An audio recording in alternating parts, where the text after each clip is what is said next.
दर्शकबिन नमस्ते। प्राइम संवादमा यहाँलाई स्वागत छ। म कृष्ण मल्ल। मुलुकको राजनीति दिन प्रतिदिन जटिल बन्दै गएको छ र राजनीतिमा परेका गाँठाहरू फुकाएर सहजतातर्फको बाटो के हुन सक्छ, आज हामी यसमा केन्द्रित हुन गइरहेका छौँ र यसको निम्ति वरिष्ठ पत्रकार एवं विश्लेषक नरेन्द्र जङ्ग-पिटर हामीसँग हुनुहुन्छ। स्वागत छ यहाँलाई। धन्यवाद। पछिल्लो राजनीतिक विकसित घटनाक्रम के भइदियो भने प्रचण्ड नेपाल समूह पनि छुट्टिनुपर्ने भयो। सर्वोच्च अदालतले नेकपा सम्बन्धी जुन फैसला सुनायो त्यसपछि त्यो बाध्यता उहाँहरूलाई आइपरेको होला। तर संसद पुनर्स्थापनापछि संसद पनि सुचारू हुन्छ भन्ने एउटा अपेक्षा गरेको थियो। संसद सरल सहज ढङ्गले अगाडि बढ्न सकेन। नेकपा सम्बन्धी अप्रत्याशित रूपमा त्यस्तो किसिमको फैसला आएर प्रचण्ड नेपालहरू छुट्टिनुपर्ने भयो। ओलीको के हुन्छ थाहा छैन। यही बीचमा विप्लव आइपुगेका छन्। यो सबै परिस्थितिलाई यो पृष्ठभूमिमा हेर्दाखेरि हाम्रो राजनीतिक यात्रा, हाम्रो देश कतातर्फ गइरहेको देख्नुहुन्छ? धेरै विश्लेषणको आवश्यकता नै छैन। राजनीतिले देशमा अत्यन्तै गन्जागोलको अवस्था ल्यायो। यसको परिणाम अत्यन्तै राम्रो त होइन। सङ्कटले कहिले कहिले राम्रो अवस्था त ल्याउँछ, तर लक्षण राम्रो देखिरहेको छैन। अब तपाईँसँग नै संवाद गर्दाखेरि म कुन चस्मा लगाएर तपाईँसँग संवाद गरौँ? समाजवादी चस्मा, कम्युनिस्ट चस्मा, प्रजातान्त्रिक चस्मा, बुर्जुवा संसदवादी चस्मा, वा त संसदलाई एउटा शक्ति आर्जनको थलो बनाएर एउटा संसदीय मूल्य, मान्यता, आदर्श, प्रतिबद्धताबाट बाहिर गएको एउटा नयाँ शक्तिको उदयको आधारको चाहिँ एउटा नयाँ परिवेशलाई आउन सक्ने अवस्थामा कुन चाहिँ चस्माले तपाईँसँग संवाद गरौँ भन्ने किसिमको छ।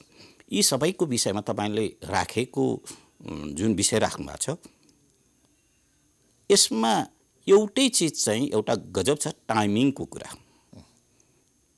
विप्लवजीले नेतृत्व गर्नुभएको नेपाल कम्युनिस्ट पार्टीको सँगको वार्ता र सम्झौता,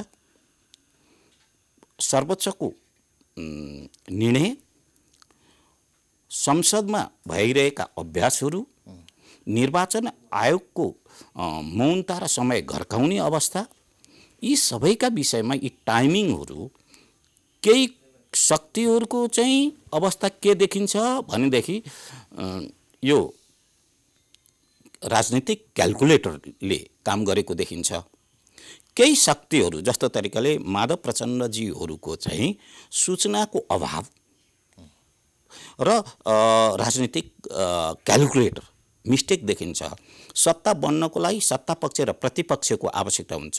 भद्र प्रतिपक्ष मौनता नै यो बेला खड्किरहेको अवस्था छ र त्यसले गर्दाखेरि हामीले 30 वर्षसम्म हाम्रो पिँढीले संसदीय व्यवस्था असफलताका कारणहरू भनेर पञ्चायतका बेलामा पढ्थ्यौँ। आज जे रमिता र तमासा संसदको रूपबाट अथवा कति न्यायालयको विषयमा बोल्नु कति हुन्छ हुँदैन थाहा छैन, तर पनि के भनेदेखि न्यायालयप्रति पनि न्यायालयले पनि आफ्ना क्षेत्राधिकारहरू माग्दै नमागेका बहसमा जुन प्रवेश गरेर राजनीति विषयलाई प्रवेश गर्यो, यसका दूरगामी असरहरू उहाँहरूले यति लामो समयसम्म कट्टेलजीले, ऋषि कट्टेलले नेतृत्व गर्नुभएको पार्टीलाई वैधानिकता दिनलाई अर्धन्यायिक निकाय कहाँ चुक्यो? त्यो विषयमा नेपाली बौद्धिकहरूले किन आवाज उठाएनन्? यत्रो दिनसम्म मौनता रहेर बहस पनि यति छिटो सकेर तुरुन्तै फैसलाहरू हुन जाने, माग्दै नमागेको दाबी पनि उहाँले त आफ्नो आधिकारिकता र वैधानिकता मात्रै माग्नु भएको थियो, तर राजनीतिक विषयलाई प्रवेश गर्यो। यसले चाहिँ कहाँ जानी सक्नुभयो? यो टाइमिङले जाँदाखेरि यदि प्रतिक्रिया नै जाने हो भने कि अलग तरिकाको विश्वास जाने हो भने त मुद्दा त पर्दै जाँदाखेरि के हुन्छ भनेदेखि जनता समाजवादी पार्टी पनि विघटन हुन सक्छ। अब यही तरिकाले राप्रपालाई पनि पर्न सक्छ। कसैले ल ठिकै छ, धर्मनिरपेक्षता र गणतन्त्र यो चाहिँदैन, अथवा यस्तै तरिकाका केही विषयहरूलाई चाहिँ राख्दै गएर अदालतमा दियो भने माग्दै नमागेको माग दाबीलाई पनि पुरा गर्न सक्ने हुँदाखेरि अदालती फैसलाहरू पनि फरक गरेका छन्। त्यसलाई चाहिँ मैले बारम्बार तपाईँहरूसँग पनि संवादमा काहीँ चाहिँ के बोलेको छु भने लोकतान्त्रिक बर्बरतालाई न्यायिक बर्बरताले साथ दियो भने देशमा कचिङ्गल सुरुवात हुन्छ। त्यो कचिङ्गल हाम्रा जस्ता भूसंवेदनशील राष्ट्रमा जे पनि रूपमा आउन सक्दछ। अथवा मैले तपाईँको पहिलो प्रश्नको उत्तर जाँदाखेरि देश गन्जागोलमा फसाउने अभ्यास भयो र यो टाइमिङ चाहिँ एउटा जुन निर्णय यी 3वटा यति छिटो निर्णयहरू भएका छन्, यसमा क्वेसनहरू चाहिँ तयार भएका छन्। अब यो सबै योजनाबद्ध रूपमा भएको देखिन्छ कि, किनभने अब नेपालको राजनीतिलाई कतातर्फ लैजाने, कुन नेतालाई कुन दललाई कहाँ सेक्ने, कसको साइज घटाउने बढाउने, यी सबै कुराहरू स्क्रिप्टेड योजनाबद्ध रूपमा अगाडि बढेका हुन् कि यो हाफाजार्टली अस्तव्यस्त ढङ्गले बाङ्गुटिङको रूपमा स्वतःस्फूर्त भइरहेका जस्तो लाग्छ? होइन, प्रधानमन्त्रीजीले आफू निर्वाचित भएको तत्कालीन पछाडि एउटा पत्रिकालाई रातिको 10 बजे एउटा इन्टरभ्यू दिनुभएको थियो। त्यो चाहिँ 15 मङ्सिर 2074मा। त्यसमा उहाँले सुरुवातमै सङ्केत दिनुभएको थियो। सङ्केत त सन्देश हुन्छ, सन्देशलाई बुझ्न सक्नु नसक्नु अलग कुरा हो। प्रधानमन्त्रीजीसँग लामो योजना थियो त्यसमा भनेर भन्न सकिन्छ। हरिभक्त कटवालको एउटा कविताबाट उहाँले सुरुवात गर्नुभएको थियो। त्यो कविता के थियो भने, जुनलाई टाढैबाट हेर नजिक हेर्दा दाग देखिन सक्छ, धब्बा देखियो भने फेरि फेरि नजिक हेर्न मन नलाग्न सक्छ। त्यसमा उहाँले 5वटा विषय स्पष्ट तरिकाले राख्नु भएको छ। पछाडि उहाँले त्यसलाई चर्काउनु भएन। यो सन्देश सङ्केतलाई चाहिँ के छ भने कि उहाँका प्रतिस्पर्धीहरूले विषय कसरी बुझे त्यसलाई चाहिँ बहस चल्यो चलेन। पार्टी त पार्टी रहेको थिएन, एउटा क्लब रहेको थियो, 2-4 जना 9 जनाको एउटा जे निर्णय हुन्थ्यो त्यही थियो। उहाँले त्यस अन्तर्वार्तामा भन्नुभएको थियो, साम्यवाद रमाइलो कल्पना हो, जनयुद्ध सैद्धान्तिक भूल थियो, गणतन्त्र आउनुमा जनयुद्धको कुनै भूमिका थिएन, एमाले र माओवादी केन्द्र मिलेर बन्ने पार्टी, जसलाई कि हामी डबल नेकपा पनि भन्यौँ, त्यो कम्युनिस्ट वा वामपन्थी हुने छैन, बल प्रयोगको कुनै आधारभूत सवाल होइन भनेर प्रधानमन्त्रीजीले त्यहाँ राख्नुभयो। आखिरमा चाहिँ के कि घोषणा भएको 7 महिना पछाडि पार्टी एकता भयो। पार्टी एकता दुवै पक्षलाई चुत्थो विकल्प थियो। एउटा त सत्तामा पुग्नको लागि थियो, अर्को दुवै पार्टीमा माओवादी केन्द्र र तत्कालीन एमालेकै बिचमा पनि पार्टीका अन्तरसङ्घर्ष यति थियो कि व्यवस्थापनै हुन सकेको थिएन। एकातर्फ जनयुद्धबाट आएको माओवादी केन्द्र महत्त्वाकांक्षाको व्यवस्थापन हुन सकेको थिएन। यी सबै चिजमा धोबीघाट प्रसङ्गले पैदा गरेको एउटा राजनीतिक गणितमा ज्यादै ठुलो असर परेको थियो। त्यस बेला के हुन्थ्यो भनेदेखि एकता गर्न बाध्यता थियो। प्रधानमन्त्रीले पनि सङ्केत दिनुभएको थियो। पछाडि जाँदाखेरि उहाँहरूले के भन्नुभयो भनेदेखि 2टा पाइलटले हामी जहाज चलाउन सक्छौँ। अनि अस्ति पनि दोहोरो कुरा भयो। मैले तपाईँहरूसँग पनि के भनेको थिएँ भने यो एकता भनेको मिट चाहिँ हो, मिक्स होइन, अथवा मिट भनेको भेट हो, मिश्रण होइन। यहाँ चाहिँ चिनी र पानी जस्तो नभइकन तेल र पानी जस्तो तरिकाको छ। त्यसलाई मैले चाहिँ एउटा उदाहरण सधैँ पेश गरेको थिएँ। यो चाहिँ गल्फ अफ अलास्काको मा 2टा ठुला महासागरहरू भेट्छन्, तर तिनीहरूको रङ अहिले पनि यो बराबर अलगै देखिन्छ। एउटा निलो छ, एउटा खैरो। तर त्यसैलाई अस्ति विप्लवजीसँग कुराकानी के अरे त्यो सम्झौताको त्यो राष्ट्रिय सभागृहको अभ्यासमा प्रधानमन्त्रीजीले गण्डक जबसम्म नारायणी बन्नु पहिला देवघाटको प्रसङ्ग ल्याएर केही बेरसम्म चाहिँ 2टा नदी अलग अलग धार दिन्छन्। पछाडि जाँदाखेरि अन्तर्घुलन भइसकेको हुन्छ। आखिरमा त्यो अन्तर्घुलन चाहिँ हुन सकेन। एउटा चिज हुन सक्दाखेरि एउटा विचारले फर्मुलाले त अर्कोमा पनि काम हुन सक्छ। तर नेपालको विषयमा कुराकानी गर्दैखेरि जाँदाखेरि चाहिँ राजनीतिको चाहिँ कस्तो हुँदो रहेछ भने रङशालामा खेलिने खेल र राजनीतिमा खेलिने खेलमा चाहिँ कस्तो हुँदो रहेछ भने रङशालामा रेफ्री हुन्छ, कार्डहरू हुन्छन्, राता कार्ड, नीला कार्ड होइन, हरिया कार्डहरू हुन्छन् होइन। तर किन राजनीतिमा न रेफ्री हुँदो रहेछ, न चाहिँ आफै हुँदो रहेछ। त्यो अन्यको विश्लेषण गर्न चाहिँ सजिलो रहेछ। राजनीतिमा चाहिँ कस्तो हुँदो रहेछ भने 2-2 जोड्दाखेरि कहिले कहिले 5 होइदिँदो रहेछ, कहिले कहिले 3 होइदिँदो रहेछ।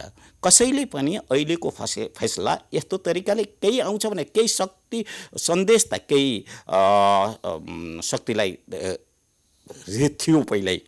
जस्तो तरिकाले दीक्षान्त समारोहमा शिक्षा मन्त्रीज्यूले जुन राख्नुभयो र केही अन्य शक्तिले पनि न्यायालयले अदालतले यो चिजहरूलाई बाटो दिन्छ।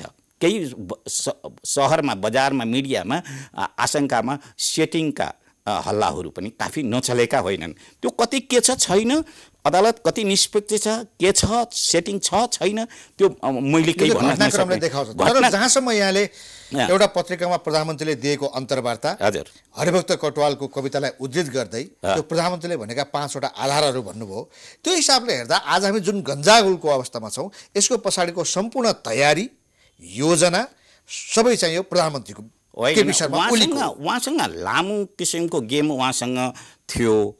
सङ्केतले नै सन्देश दिइरहेको हुन्छ, त्यो चाहिँ के भने केही क्यालकुलेसनहरू हुन्छ होइन।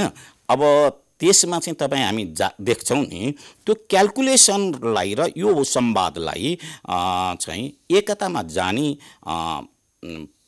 अब पेरिस डाँडाले यो चिज सङ्केतलाई र सन्देशलाई बुझ्न नसकेको चाहिँ हामीले देख्न सक्छौँ। प्रधानमन्त्री ओलीसँग यत्रो तागत छ, उनले चाहिँ प्रचण्ड माधवहरूलाई पनि खेलाउन सक्ने, अन्य राजनीतिक दलहरूलाई गुमराहमा राख्न सक्ने, देशी विदेशीहरूको त्यस्तै यहाँ इन्ट्रेस्ट छ, उनीहरूका खेलहरू छन्, त्यसलाई पनि परास्त गरेर केवल आफ्नो मात्रै योजना गर्न सक्ने उहाँ त्यति शक्तिशाली होइन। पहिलो कुरा त विचारको राजनीति सकिएपछि सुविधाको राजनीति सुरुवात हुन्छ र विपक्षको विरोधीको अथवा प्रतिस्पर्धीको चाहिँ कमजोरी आफ्नै फाइदा लिनलाई तयार हुन्छ। अहिले सिद्धान्तको राजनीति सुविधाको राजनीतिमा फेरिसकेपछि जुन पनि शक्ति विभिन्न तरिकाका शक्ति हुन्छन्, अर्काको कमजोरी नै शक्तिहरू हुनसक्छ। हिजोका बेला न्यायिक अर्धन्यायिक शक्तिहरूलाई पनि प्रयोगहरू भयो, जस्तो तरिकाले निर्वाचन आयोग प्रयोग भएको रहेछ। हामीले देख्यौँ नि त ऋषि कटेलजीलाई किन चाहिँ यो दिएन त, ऋषि कटेलको हुँदै किन दियो त। अनि अर्को कुरा देख्नुहुन्छ अब अख्तियार छ, त्यसपछि अन्य विभिन्न एजेन्सीहरू छन् नि, सम्पत्ति शुद्धिकरण आयोगहरू छ, यी सबैका चिजमा तपाईसँग प्रतिस्पर्धीसँग कति नैतिक पुँजी छ त, तपाईँको कमजोरीमा तपाईँका विरोधीले तपाईँलाई खेल्न सक्छन्। त्यो चिजमा चाहिँ प्रधानमन्त्री सफल हुनुभएको छ र त्यसमा पनि अब सिद्धान्तको राजनीति त चाहिएन। अहिले त ट्रेडमार्क या कम्युनिस्टहरूको बिचमा भएको नाताबाट त्यहाँ चाहिँ जसका हातमा शक्ति छ, पावर छ होइन, त्यसका हातमा रहने भयो। अनि सत्ता र शक्ति भनेको त के सरकार भनेका फरक चिजहरू हुन्। वर्चस्वशाली शक्तिले चाहिँ परिवर्तनलाई आत्मसात गर्न सक्दैन। त्यो चाहिँ कुनै न कुनै रूपबाट आफै मौलिक रूपमा आउन नसक्दाखेरि अर्को पात्रको टेका लिएर ऊ आफ्नो खेल खेलिरहेका हुन्छ। अब यो सर्वोच्चको नयाँ फैसलासँगै प्रचण्ड नेपाल त छिन्न भिन्न भए, हिजो निर्णय नै गरिसक्यो, माधव नेपाल आफ्नै ठाउँमा जाने, माओवादी केन्द्रमा बसिरहने प्रचण्ड। ओलीको के देखिन्छ, उहाँ अझै शक्तिशाली बन्दै जानु भएको हो अथवा उहाँको पनि बहिर्गमन अब नजिक आइसक्यो? होइन, प्रधानमन्त्रीजी कमजोर अवस्थामा हुनुहुन्छ, उहाँलाई भयग्रसित हुनुहुन्छ र आफूलाई सुरक्षित देख्न नसकेपछि उहाँलाई आवेग र प्रतिक्रियाको राजनीतिका बिचमा जानुभएको छ, जसको परिणाम नै अत्यन्तै हतारमै जस्तो तरिकाले विप्लवजीसँगको एकता र अनि अर्को कुरा पूर्व माओवादीहरूलाई अब तोडफोड गर्न चिज उहाँको योजना मध्येमा पहिले नै अध्यादेश ल्याइसक्नुभएको छ, दल विभाजन सम्बन्धीको अध्यादेश जुन खारेज भएको अध्यादेश छ, त्यसमा पनि फेरि नेकपा एमालेको अर्को पार्टीको गठन, यी सबै चिजहरूलाई देख्दाखेरि प्रधानमन्त्रीजी आफै भरिसिलो चिजहरू हुनुहुन्न। र अर्को कुरा वैधानिकताको अर्थ पनि म एउटा तपाईलाई यो 1803 को एउटा अमेरिकी सुप्रिम कोर्टको एउटा नजिर तपाईका सामने राख्छु। नयाँ राजनीतिक चरित्र संस्थान र संविधानको स्थापनासँगै एकै पटक पहिलामा रहेका कानुन असङ्गत रूपमै एकै झड्कामा विस्थापन हुन्छन्। यो मार्वरी भर्सेस मेडिसिन केसमा चाहिँ सुप्रिम कोर्टले जज मार्शलको नेतृत्वमा भएको 4 सदस्यीय बेन्चले दिएको कुरा हो। अथवा हामीले 63 पछाडि त के ल्याउँ त भनेदेखि नयाँ सत्ता नै फेरिएको हो नि त। यहाँ त सरकार मात्रै फेरिएको थिएन, यसले नयाँ चरित्र पनि लिएर आयो। तर अब हाम्रो चाहिँ जुडिसियरीदेखि लिएर गएर हाम्रा अभ्यासहरू, हाम्रा बहसका चिन्तन धाराहरू चाहिँ के भने पुरानै धारामा जान चाहे। त्यो 200 वर्षभन्दा पहिला ल्याइसकेका नजिरहरूलाई पनि हामीले यसलाई चाहिँ पालन गर्न सकेनौँ। त्यसो हुँदाखेरि भएका चिजहरू, सेटिङका चिजहरू अथवा त्यसका प्रतिक्रियाका राजनीतिहरू हामी देख्न सक्दछौँ। त्यसो हुँदाखेरि मलाई लाग्छ प्रधानमन्त्रीजी त्यति सशक्त हुनुहुन्छ, नत्र नि त्यति 1 महिनामा उहाँले विश्वासको मत लिनुपर्छ र विश्वासको मत लिने ठाउँहरू कहीँ पनि देखिन्छ। आजै पनि प्रतिक्रियामा हुनुहुन्छ त उहाँ, आजै पनि अल्पमतमा हुनुहुन्छ त। अनि अहिलेको अदालती फैसलाले त म चाहिँ हामीलाई पक्षगमन लिएर जाँदा त 48 को संविधान आउनुपर्छ भनेर हामीले कसैले बहस हालिदियो भने यसैलाई नजिर बनाएर जाँदाखेरि त अदालतले त के दिने भयो भनेदेखि हुन्छ पनि भनेर दिन सक्छ। 47 सालको संविधानमा फर्काइदिन सक्छ। त्यसबेला 47 सालको संविधानलाई चाहिँ विथड्र गर्ने त राजा ज्ञानेन्द्र र सात दललाई मुद्दा हाल्न सक्छ। किन तिमीले कुन आधारबाट 12 बुँदे विरुद्ध मुद्दा पर्न सक्छ। 12 बुँदे त कुरै छोड्नुहोस् न, पञ्चायतलाई किन हटाएको छ भनेर आउन सक्छ। यी सबै चिजहरू पश्चगमनको बाटो जाँदाखेरि नदी त तिब्बततिर फर्काउनु पर्छ, कर्णाली र कोशी चाहिँ तिब्बत फर्किन्छ। यी चिजहरूले हामीलाई एउटा नयाँ भ्रम, नयाँ आशंका, नयाँ गन्जागोल भयो र यी जुन पोलिटिकल भ्याकम पैदा गर्ने जुन स्थिति भयो, संवैधानिकको रिक्तताको स्थिति जब पैदा भइसकेपछि भ्याकम त कहीँ पनि रहँदैन। तपाईँले गर्नुभएको आशंका जायज पनि देखिन्छ। जहाँसम्म नदी फर्काउने, पञ्चायत फर्काउने सम्मका कुराहरू जो तपाईँले भन्नुभयो, एकातर्फ व्यङ्ग्यात्मक लागे पनि त्यतातर्फ पनि योजना भइरहेको छ कि भन्ने आभास मिल्छ। जस्तो विप्लव आएका छन्, उनले जनमतसङ्ग्रहको माग गरिएका छन्। यद्यपि विप्लवले अस्ति नै सार्वजनिक कार्यक्रममा बोल्दा जनमत भने, जनमतसङ्ग्रह भनेनन्, तर खड्ग विश्वकर्मा लगायतहरू सबैले जनमतसङ्ग्रह भनेर भनिरहेका छन्। संयुक्त वैकल्पिक सरकारको माग छ। उहाँहरूले संसदीय व्यवस्था कि वैज्ञानिक समाजवाद भनिरहनु भएको छ। अर्को एउटा माग उठेको छ, विप्लवदेखि राजासम्म अटाउनेसम्म पनि व्यवस्था चाहियो। यो हुन पर्यो। यो भनेको सबै नदी फर्काउने काम होइन। यहाँ सबैभन्दा सिद्धान्तको राजनीति अहिले कहिले हुने, जब सिद्धान्तको राजनीति सकिन्छ दुईटा नारा अगाडि आउँछन्। एउटा नारा के आउँछ भने राष्ट्रवाद चाहिँ अन्धराष्ट्रवादको रूपबाट ज्यादै आवेगमा ल्याइन्छ। अर्को कुरा धार्मिक आवेगलाई अगाडि बढाउन खोजिन्छ। धार्मिक आवेगलाई के भनिन्छ भने सिधै धार्मिक नभइकन सांस्कृतिक आवरणमा धर्मलाई अगाडि लिएर जाइन्छ। आज विप्लवजीको जुन बेला विद्रोह गर्नुभयो, अब मैले त अस्ति पनि मेरो पनि नोट छ, माओवादी एम्बुसमा पर्ने चाहिँ यो धोबीघाट प्रसङ्ग छ।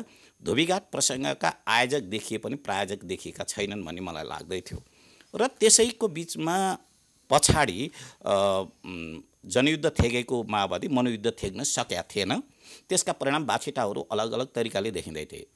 विप्लवजीले जब कि मोहन वैद्य किरणले नेतृत्व गर्नुभएको नेकपा क्रान्तिकारी माओवादीबाट विभाजित हुँदाखेरि जुन बेला अहिले संयोग पनि एउटा अचम्मै परेको छ, त्यसको एउटा नेता बादलजी हुनुहुन्थ्यो, अहिले सम्झौता गर्नेमा एकातर्फ वार्ता टोलीको संयोजक हुनुभयो, अर्कातर्फ प्रकाण्डजी हुनुभयो होइन।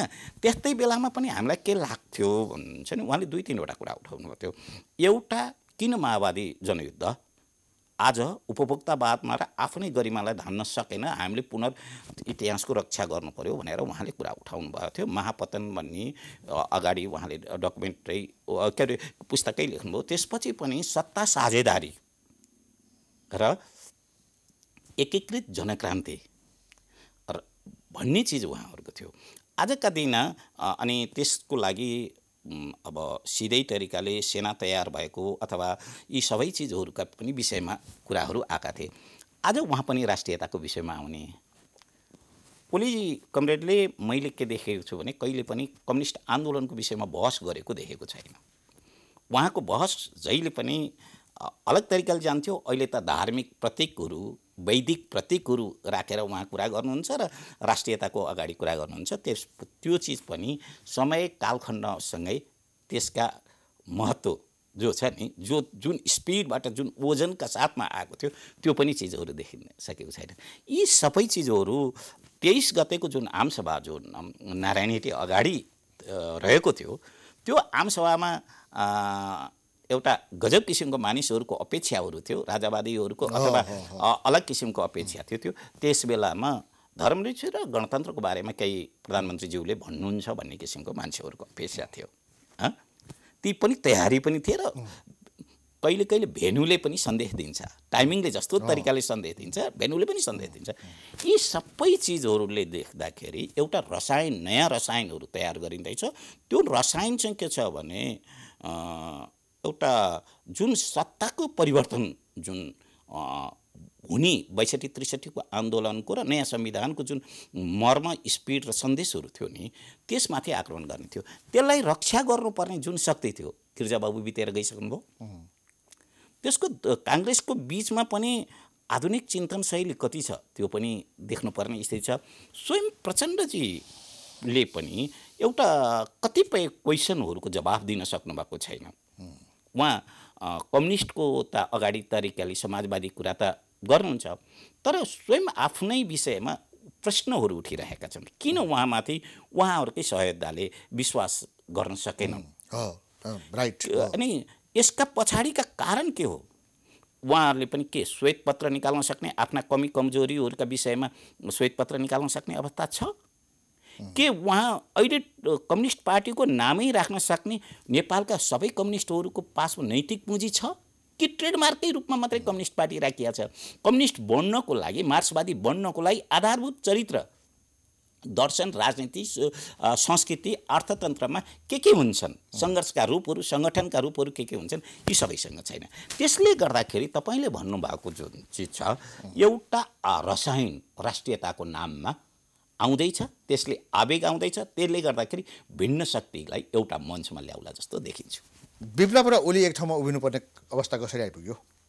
अब विप्लव लगायत मुख्यतः विप्लवलाई सेन्टरमा राखेर हिजोका, अब यहाँ अघि नै यहाँले ल्याइ नै सक्नुभयो, जनयुद्धका कारण गणतन्त्र आएको होइन, यो धारणा राख्ने प्रधानमन्त्रीलाई आज पूर्व माओवादीहरू रोज्न पुगेका छन्। विप्लव पनि उनीसँगैको सहकार्यमा यता आए, रामबहादुर थापा, लेखराजहरू पनि त्यही होइन। यो भएको हुनाले प्रचण्डलाई चाहिँ दुत्कारेर आज क्यान्टोनमेन्टको हिसाब माग्दैछन् विप्लवहरू, अरू पनि मागिरहेका छन्। प्रचण्डलाई दुत्कार्नुपर्ने आफ्ना गुरु होइन, उनलाई छाडेर हिजो दुत्कारिरहेको शक्ति ओलीसँग टाँसिनुपर्ने यो कारण चाहिँ के हो? होइन, पहिलो कुरा त प्रचण्डमाथि उठेका क्वेसनहरूको जवाब स्वयं उनले चाहिँ दिनुपर्ने हुन्छ। धेरै प्रश्नहरू उठेका छन्, त्यसको लागि समाजले, समयले र दुनियाँले पत्याउने किसिमका जवाफहरू उहाँले दिनुपर्छ। एक। दोस्रो कुरा के छ भनेदेखि यी कुराहरू आज किन उठिरहेका छन् त? ६३ देखिका सबै चिजहरू आएको छ, आज यही टाइममा चाहिँ महत्त्वपूर्ण तरिकाले किन उठिरहेका छन्? शक्तिको एकातर्फ पोलराइजेसन हुँदै जानु, अर्कोतर्फ अंशमा खेलेर समग्रमाथि चाहिँ कतै आक्रमण त हुँदै छैन, एउटा गम्भीर प्रश्नहरू यसरी छ। तेस्रो कुरा त हामीले अहिले नै कुरा राख्यौँ, एक ठाउँमा आउने आधार चाहिँ राष्ट्रियता हो र जनमत सङ्ग्रह भनेको कम्युनिस्ट आन्दोलनमा जुन तरिकाले भनिन्छ, जुन तरिकाले पुँजी र प्रवृत्तिको र शक्तिको दुरुपयोगले जुन वर्चस्वशाली शक्तिले आफ्ना हितमा जनमत सङ्ग्रहहरू पैदा गर्छ, त्यसलाई कम्युनिस्ट आन्दोलनमा हुँदैन। कम्युनिस्ट तपाईँलाई अहिले नै मैले भने कि कुन चस्माबाट बोलौँ भन्ने किसिमको रहेको थियो नि, यी चिजहरू देखिँदैनन्। यसले गर्दाखेरि के देखिन्छ भन्नुहुन्छ भने मलाई लागेको जति मेरो राजनीतिक प्रतिबद्धता कुनै पार्टीसँग छैन, त्यो तपाईँलाई थाहा नै छ, स्वतन्त्र विचार, तर सबै आक्रमणको केन्द्र चाहिँ प्रचण्डसँग किन हुनुपर्ने? एउटा एक र विचारको क्षेत्रबाट त माओवादी जनयुद्धको वैचारिक खम्बाको रूपमा त मोहन वैद्य किरण हुनुहुन्छ। यदि वैचारिक आक्रमण नै जनयुद्धको आक्रमण नै हुनु परेदेखि त केन्द्र त किरणजी हुनु पर्थ्यो। अहिले बहसहरू, सबै बहसहरू खत्तम गर्नको लागि अहिलेको संसदको र अदालतको फैसलाले पुराना बहस सबै निल्दिएको छ र त्यसलाई आक्रमणको तारो जो थियो यता राखेको छ। जसरी माओवादी र एमालेलाई सँगै लानु हुँदैन भन्ने एउटा ठुलो तब्का थियो, वर्चस्वशाली तब्का थियो, त्यसले यो शक्तिलाई पुक्र्याउनुपर्छ भन्ने किसिमको चिज थियो। त्यसले चाहिँ एउटा संवैधानिक के अरे न्यायिक बर्बरता भनेर त भन्छु मैले त कहिले कहिले। अब यो त्यस माध्यमबाट सफल भएको छ। विप्लव र ओलीका सम्बन्धमा उहाँहरू पार्टीमै एक हुने अथवा भोलिको दिनमा सहकार्य पनि अगाडि बढाउँदै लाने त्यो सम्भावना देखिन्छ कि देखिन्न? हेर्नुहोस्, राजनीतिमा असम्भव भन्ने चिज केही पनि हुँदैन। जब सिद्धान्तको राजनीति प्रतिक्रियामा हाँकिन जान्छ, सुविधामा हाँकिन जान्छ, त्यो चिज पनि हुन सक्दैन। त्यसलाई नयाँ राष्ट्रवादी संयुक्त मोर्चाको रूपबाट पनि अगाडि जान सक्छ। अब यो गणतन्त्रप्रतिको प्रतिबद्धतामा प्रधानमन्त्रीमाथि थुप्रै क्वेसनहरू छन्, उहाँमाथि आशंका छ। अघि यहाँले पनि अलिअलि अर्थाउँदै कुरा ल्याइसक्नुभयो। यो व्यवस्थाप्रति विप्लव पनि सन्तुष्ट छैनन्। उनले वैज्ञानिक समाजवाद भनिरहेछन्, जन्मसङ्ग्रह उहाँहरूले भन्दै आउनुभएको छ। यो सबै हेर्दाखेरि नदी उल्ट्याउने खेलमा या भनौँ अलिकति मोनार्कीलाई पनि स्पेस दिने, विप्लवदेखि राजासम्म भन्ने कुरोहरू आइरहेका छन्। अब विप्लव, ओली समूह र राज संस्था पक्षधरहरू एउटै मोर्चाबन्दीमा आउन सक्ने त्यो सम्भावना देखिन्छ कि देखिन्न? होइन, यहाँसँग पहिला पनि केही भनियो कि राष्ट्रवादका नाममा धेरै शक्तिहरू आउन सक्छन्। हिजोका शक्तिहरू, हिजोका चिन्तनहरू, अभ्यासहरू फेरिनलाई कुनै गाह्रो हुँदैन। जस्तो कि हिजोको हतियारबन्द शक्ति माओवादी जसरी शान्ति प्रक्रियामा आयो, हिजोका आपसी भिडन्त गरेका शक्तिहरू एक आपसमा सहकार्य र सहमतिका राजनीतिहरू गरे, त्यसमा राष्ट्रवादका नाममा एक ठाउँमा आउन सक्दाखेरि केही पनि मैले अनौठो देखेको छैन। राष्ट्र संस्था फर्काउनको निम्ति विप्लव आउन सक्छ? होइन, मैले त्यसरी भनिरहेको छैन। गणतन्त्रप्रतिको उहाँहरूको प्रतिबद्धतामा मेरो क्वेसनहरू होइन, तर राष्ट्रियताका नाममा सबैलाई स्पेस दिनेको सङ्केतले दिने सन्देश के हुन सक्छ तपाईँलाई नै छोडिदिए मात्रै हो। उहाँ गणतन्त्रको विरोधमा आउनुहुन्छ भनेर त मैले दावा गर्न चाहेको होइन, मेरो तर्क पनि होइन। जस राष्ट्र संस्थालाई स्पेस दिनको निम्ति उहाँहरू नरम बन्न सक्नुहुन्छ? सबै शक्तिलाई स्थान दिनुपर्दछ, राज्यका सबै शक्तिलाई स्पेस दिनुपर्दछ भन्ने अर्थले धेरै अर्थ दिन्छ। अब यो देशमा महत्त्वपूर्ण प्रमुख मुद्दाहरू चाहिँ छिनोफानो गर्नको निम्ति जनमत सङ्ग्रह गर्न किन डराइरहेका छन्? काङ्ग्रेस डराउने, प्रचण्ड नेपालहरू डराउने, ओली पनि डराउने, होइन? केही शक्तिहरूले चाहिँ माग गरिरहने संहिताका विषयहरू छन्, धर्मका विषयहरू छन्, हाम्रो व्यवस्थाको विषय छ। यी विषयमा उठिरहेको आवाजहरू जस्तै जनमत सङ्ग्रह गरेर जनताको अभिमत निर्णयलाई छिनोफानो गरौँ भनेर हाम्रा दल र यी नेताहरू किन डराइरहेका होलान्? विश्वका इतिहासहरूको यसको गलत नजिरहरू छ, जसमध्येमा सिक्किम सबैभन्दा हाम्रो छिमेकमा रहेको एउटा स्वतन्त्र राष्ट्र जनमत सङ्ग्रहकै तर्फबाट र निर्वाचन र निर्वाचित संस्थाकै नामबाट एउटा भारतको होइन, यहाँ हामीसँग विभिन्न चेहरामा मिर्जापर लेन्डुपहरू नभएका होइनन्। सुगौली सन्धिका बेलामा गजराज मिश्र र चन्द्रशेखर उपाध्यायहरूले जग्गा लिएर, सम्पत्ति लिएर चाहिँ सुगौली सन्धि गरे, जबकि मोर्चामा सेनाहरू पूर्व र पश्चिम दुईटै ठाउँमा लडिरहेका थिए। हामीसँग पनि, हामी त आफै पनि भाडाका रूपमा त प्रयोग भइरहेको यो संवेदनशील राष्ट्रमा त हामी हौँ नि त, छौँ त। त्यसो हुँदाखेरि यहाँ विभिन्न चरित्रका मिर्जाफर अथवा लेन्डुप दोर्जेहरू त विभिन्न नाममा हुन सक्छन्। त्यो कोही क्रान्तिकारीका नाममा हुन सक्छन्, कोही चाहिँ प्रजातन्त्रवादीका नाममा पनि हुन सक्छन्। तिनको नकाब नउत्रिएसम्म हामीले यो अस्थिरता अस्तव्यस्तता भोग्नै पर्नेछ। हेर्नुहोस्, अहिले संसारमा एउटा फ्रिडम हाउसले गरेको सर्वे अनुसार हाम्रो प्रजातन्त्र अत्यन्तै सीमित प्रजातन्त्रमा 56वां नम्बरमा हामीहरू छौँ। अर्को तर्फबाट तपाईँ एउटा अहिले भर्खरै तरिका एउटा पुस्तक आएको छ, 2-3 वर्ष भयो भन्नुहोस् न, 18मा यो हार्वर्डको राजनीतिक शास्त्री स्टेफेन लेभेन्स्की र जी बाल्टले चाहिँ कसरी प्रजातन्त्र मरिरहेको छ र निर्वाचित शासकहरू नै कसरी प्रजातन्त्रका हत्यारा हुन सक्छन् भन्ने कुरा यो छ। अर्को पक्ष तपाईँले सुरुवातमै राख्नु हो यो सङ्कटको विषयमा। अहिलेको राजनीतिक सङ्कट छ, भ्याकम छ र यो चिज अझ गहिरिँदैछ। यसको टसल बढ्दै जाँदाखेरि नयाँ तरिकाका द्वन्द्व सुरुवात हुन सक्छन्। यो द्वन्द्व चाहिँ हिजोको द्वन्द्व चाहिँ राजनीतिक प्रकृतिको थियो, 10 वर्ष द्वन्द्व चाहिँ सत्ता र विद्रोहीहरूका बिचमा थियो। अब द्वन्द्व सुरुवात भयो भने त्यो बहुकोणीय हुन्छ, भाषिक, जाति, क्षेत्रीय र विभिन्न कोणीय हुनसक्छ। त्यस्तो लागि अब दूरदर्शी हामीसँग राजनेताहरू कति जोखिम मोलेर यसलाई चाहिँ जान सक्छन् भन्दाखेरि मसँग एउटा चाहिँ मेरो आफ्ना चाहिँ सोचमा चाहिँ हरेक समस्या सङ्कट हुँदैनन्, तर यो समस्याहरू यदि लम्ब्याउँदै गइयो भने, हल भएन भने सङ्कटका रूप लिन्छन्। तब चाहिँ के भने कि संस्थानहरूको संरचनामा फेरबदल चाहिन्छ र यसलाई नयाँ किसिमका तरिकाले संरचनात्मक रूपबाट नै हल गरिनुपर्छ। तपाईँलाई एउटा अब पार्लियामेन्ट्री डेमोक्रेसीकै एउटा अभ्यासकै विषयमा भनौँ भनेदेखि इन्दिरा गान्धीले चन्द्रशेखर जीले जेल डायरीमा लेख्नु भएको छ 1975 75 उहाँले के भन्नुभएको छ भने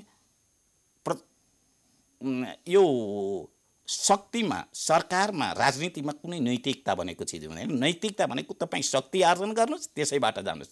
र अर्को कुरा के भनेकी छन् भनेदेखि विरोधीलाई, दुश्मनलाई, प्रतिस्पर्धीहरूलाई चाहिँ चुनावबाट नै परास्त गर्नको लागि चुनावलाई यति महँगो बनाइदिनुहोस् तपाईँको प्रतिस्पर्धी र सामान्य जनहरू चाहिँ पार्लियामेन्टमा आउन नसकुन्। अर्को पनि फेरि उनैको बाउको चाहिँ एउटा अभ्यास पनि हामीले हेर्न सक्छौँ। उनको बुवाले राममनोहर लोहियाहरू जस्ता तरिकाको सदनमा उपस्थित हुँदा 51 जनाले अविश्वासको प्रस्ताव राखेका थिए। त्यस बेला उहाँले 51 जनाको एब्सोल्युटली मेजोरिटी रहेको नेहरू सरकारमा उहाँ 51 जनाको चाहिँ गम्भीर तरिकाले उहाँले सुन्नुभयो र त्यस पछाडि संवादका माध्यमबाट कतिपय आफूलाई करेक्सन पनि गर्नुभयो। यी चिजहरू जब शक्ति पुग्छ नि, मान्छेहरू शक्ति कसरी जोगाउने भनेर भयग्रसित हुन्छन्।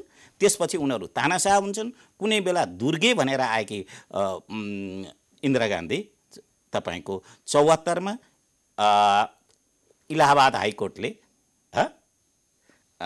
जस्टिस सिन्हाले उहाँलाई पराजित गरिदिनुहुन्छ। कहिले कहिले यस्ता पनि न्यायाधीशहरू हुन सक्छन् भनेदेखि शक्ति आफूलाई कसरी टिकिरहने, कसरी कब्जा गर्ने, कसरी बच्ने भनेर आफैले शक्तिले अत्यन्तै निर्वाचित तानाशाहको रूप लिन्छ र त्यो सङ्कट निम्त्याउँछ। त्यो सङ्कटलाई निम्त्याउनलाई संरचनागत नै परिवर्तनहरू आउनुपर्छ।